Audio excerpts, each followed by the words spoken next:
Okay, I'm back to read chapter 5 in the book of Kaya and Lone Dog, a friendship story, book 4.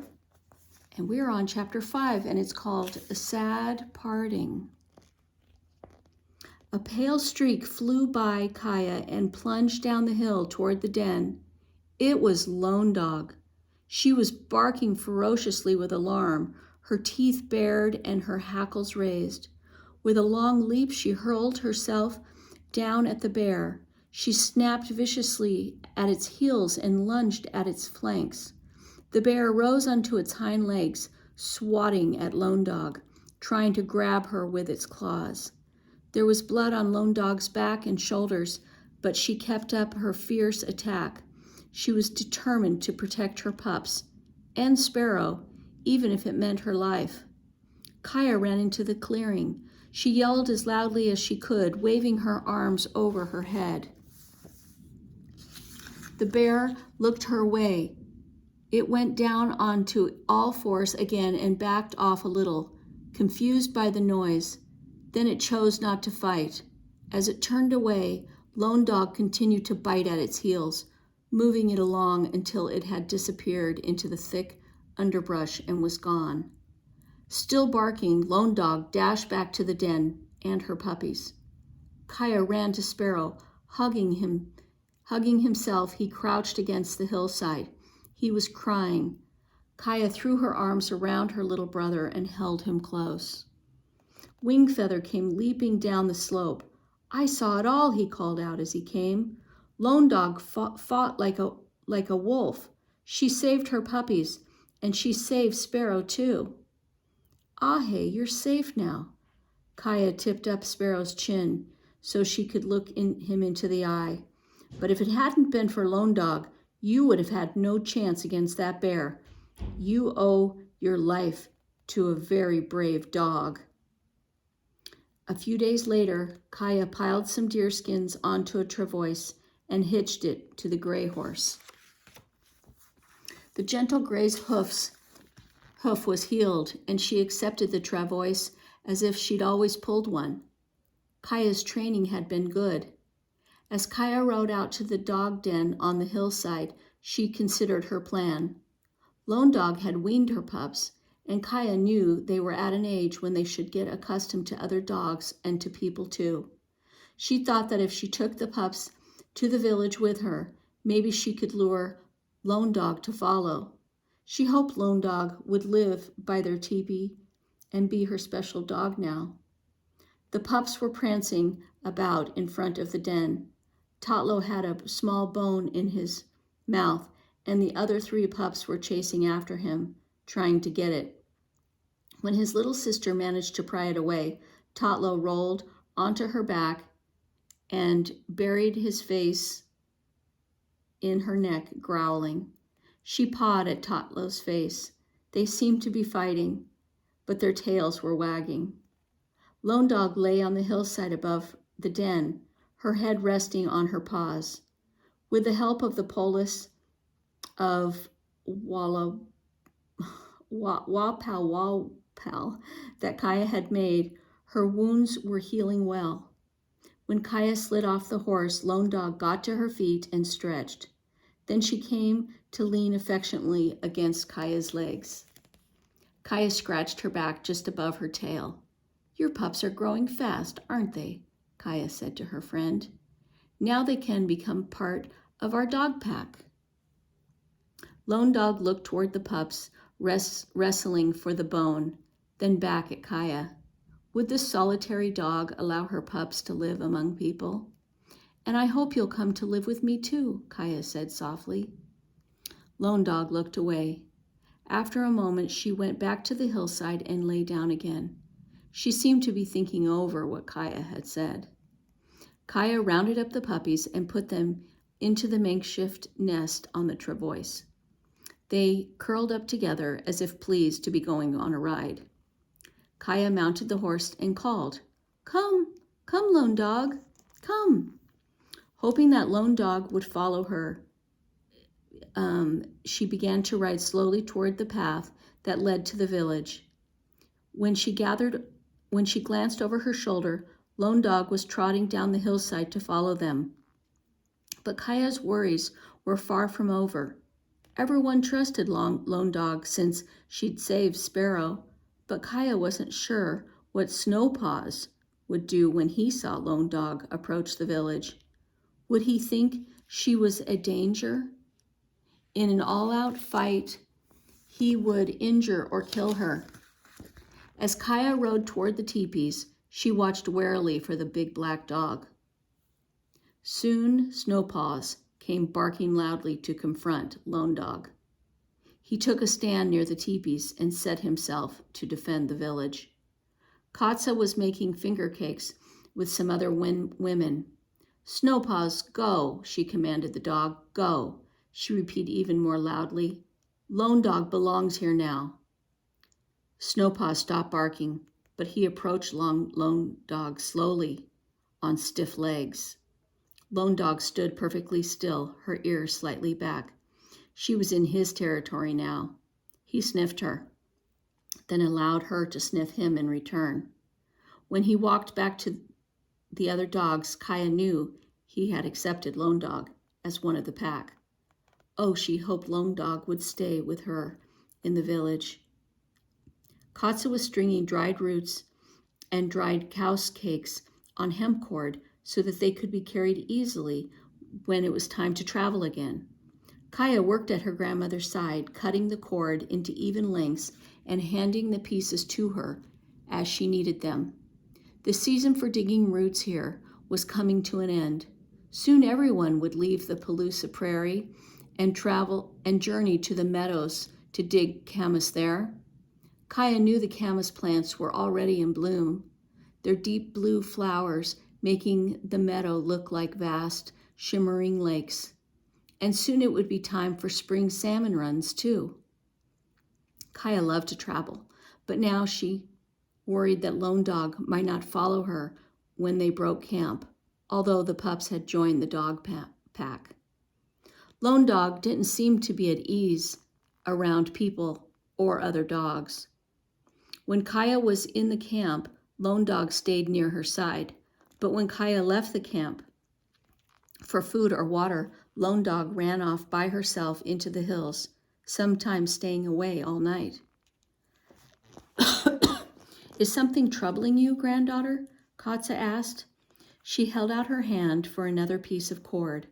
"Ahe," Kaya admitted. "Do you remember when I told you that Lone Dog sometimes speaks to me?" "What does Lone Dog tell you these days?" Katsa asked. "I think she's saying that she's going to leave us," Kaya said. "She's not to be a village dog." Katsa nodded. "It's true that she's different from our other dogs. Perhaps it's her nature to live alone." "But I don't want her to leave me," Kaya burst out. "I want her to be my dog always." Katsa thought for a while. Then she picked up the ball of hemp cord and held it out to Kaya. "You could tie this rope around her neck so she couldn't run off. Have you thought of that?" Kaya frowned in concentration. She tried to think of what swan circling would do. "If she tied up Lone Dog, she'd be the same as a captive, wouldn't she?" she asked miserably. "The enemies from Buffalo country tied me up every night. The rope kept me from running away, but I was desperate to escape. Lone Dog would feel the same way. I couldn't do that to her. I couldn't." Her grandmother put her warm hand on Kaya's shoulder. "Listen to me. I have something to tell you." Kaya looked up at her grandmother, who was gazing at her with love and concern. "I know it will be hard for you to let Lone Dog go her own way," Katsa said thoughtfully.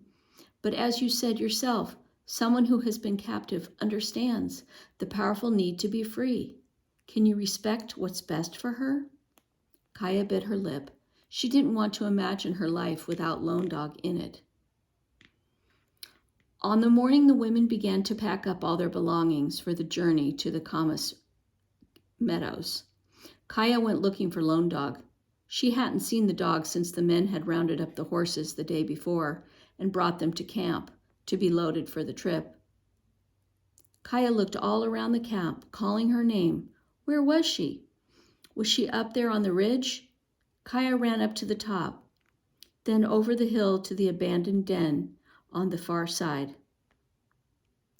She saw the striped face of a badger that had taken over the empty den, but Lone Dog was nowhere to be seen. Kaya remembered that sometimes Lone Dog had been gone for longer than this, but this time the women had rolled up the tule mats and stashed the teepee poles to be used the next year. Lone Dog was still missing. Raven came by, leading some pack horses. "I hear your dogs run off," he said, but he didn't sound pleased about it. "She isn't my dog," Kaya said as firmly as she could. "She belongs to herself. Anyway, she might follow us later." But in her heart, Kaya knew that Lone Dog had gone on her way, alone, as she needed to be. "Don't cry," Kaya told herself. "Keep good thoughts." But her throat was tight with tears. As Kaya was helping the twins climb onto the travois, she felt a tug at the hem of her dress. It was Tatlo, pulling at her skirt and begging to play. When Kaya ignored him, he began to sniff the bundles piled up near the horses. She heard him give his puppy growl, then saw him drag something from one of the bundles. With another growl, he started shaking what he'd found. It was Speaking Rain's doll. "Tatlo, that's not a toy for you," Kaya cried. "Bring that to me." She knew if she chased him, he'd run away with her and the precious doll. So she sat on the ground to encourage him to come closer. He paused, his head cocked. Then he trotted to her and dropped the doll onto her lap, his whole body wiggling as if he knew he'd done something good. "Tots, Tatlo," Kaya said. She pushed the doll behind her and lifted the pup onto her lap. "Are you telling me you're going to help me find my sister someday?" she asked him. Tatlo put his paws on her shoulders and looked at her with his amber eyes. Then he nipped at her braids and licked her cheek and her chin. Kaya couldn't help but laugh at the rough little tongue tickled her face. "Jump down now," Kaya told him. But instead of jumping down, Tatla turned around and around until he'd curled up in her lap. As soon as he laid his head on Kaya's legs, he was asleep. Kaya gently stroked the sleeping puppy. His muzzle was pale, like Lone Dog's, and his big paws meant he'd grow to be large, like her. "I think your mother sent you to be my dog now," Kaya whispered to him. "We have a long, long way to travel, and I'll be very glad to have you with me." Aw. And to do the last of the book, The Peek into the Past, looking back in 1764. When a baby was born in Kaya's time, the whole village rejoiced in the new life beginning. The elder who was in charge of remembering the births, deaths, and marriages and other kinship for the village proudly announced the new baby's place among the extended family. The name of Nez Perce's mother gave her baby at birth often reflected her hopes and dreams for the baby. Kaya's mother named her Kaya Autonomy for the first thing she saw after giving birth, a woman arranging rocks to heat a sweat lodge. Women with healing powers often performed this task, and Itza wanted Kaya to be like them.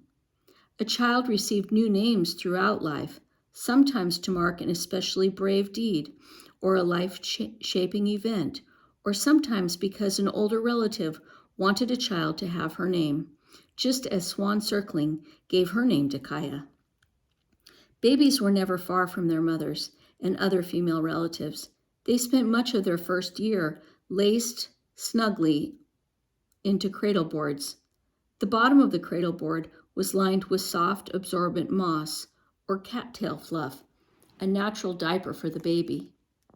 Since Nez Perce were so often on the move, cradle boards made it easy for mothers and relatives to carry babies with them. Even when they rode on horseback, cradle boards had loops that easily slipped over the pommel or the high handle of a saddle. As soon as babies could toddle, elders began encouraging the gifts they saw in each child: athletics, leadership, healing, hunting, music, horsemanship, and other talents. Each of these gifts was valued by the community and essential for its survival. When a child was about 5 years old, her official training began. She was awakened every morning at dawn by her female elders and taken to the river for a cold bath and swim with all the other children in the village. Then they ran long distances to build strength and endurance. Each day, all the girls filed into the sweat lodge to cleanse the impurities from their bodies and their spirits. Elders watched the children closely for signs of readiness for certain ceremonies or rites of passage. An important ceremony for Nez Perce girls happened early each summer when camas bulbs were ready to be harvested. The first time a girl dug bulbs as a working member of the group, she had the honor of serving them to the eldest women of the village. The girl did not eat during this ceremony to show that she was now a provider. After the feast, elders often gave speeches to encourage and praise the girl and blessed her work. She might also receive a new name at this ceremony. As children grew older, elders prepared them for the most important event of their lives, their vision quest. When children reached the age of 12 or 13, they were sent alone into the mountains or another isolated spot for several days to seek a spirit helper or Waiakin. During their vigil, they ate no food and drank little water. If they had prepared themselves well, a Waiakin would come to them first as a human being and present a certain power, such as a skill or find roots easily or the ability to hunt with great accuracy. Then the Waiakin would take the form of something in nature, an animal, a plant, or even a sunset or the wind, revealing its true character. People might collect several Waiakins throughout their lives. Young people who had already collected several Waiakins often became shamans or powerful healers. After a child received a Waiakin, that Waiakin was always available to him or her. A person with buffalo power might be called on when a buffalo hunt wasn't going well. She would call to her spirit and try to persuade the buffalo to come back to her people. Nez Perce children were taught to honor and respect all creatures. And whenever deer were killed or fish were caught, the whole village thanked the animal for giving themselves to the people for food. Nez Perce Indians believed that long ago, animals talked just as humans do. The only reason animals no longer talk is that humans stopped listening to them. Nez Perce always had animals near them. They began bonding with horses from the moment their cradle boards first swung from a saddle. Young girls helped make decorated horse trappings for special occasions and ceremonies. Flowing saddlebag fringes hung nearly to the ground and swayed gracefully as the horse walked. Dangling shells on horse collars jingled in time with the horse's trot. Small feathers or beads embellished bridles. Each horse was dressed as uniquely as the child who rode it. Village dogs were loyal and trusted protectors, workers, and companions. When women rode out to collect roots or berries or even daily firewood, their faithful dogs always came with them. The dog's keen sense of smell gave them the power to warn the women of predators before they could be seen. In days before the Nez Perce had horses, children who were old enough to walk traveled with pack dogs in front and behind them to protect them. Today, one of the ways the Nez Perce people continue to honor their bond with animals is through their wolf reintroduction program. Wolves are now endangered species, and the Nez Perce tribe cares for several packs, hoping to ensure their survival. The Wolf Education Center also operates on Nez Perce land. Visitors can take guided hikes to see the 20-acre enclosure of wolves, if the wolves choose to be seen. The wolves are especially playful and tender with children when children visit them. Wolves adore children and puppies. When wolf pups are born, the adult chase and frolic and howl, rejoicing in new life and announcing it to the pack, in much the same way that Nez Perce elders proudly announced new births to the village long ago. And that is the end of our book of Kaya and Lone Dog. Hope you guys liked the book, and I will see you next time.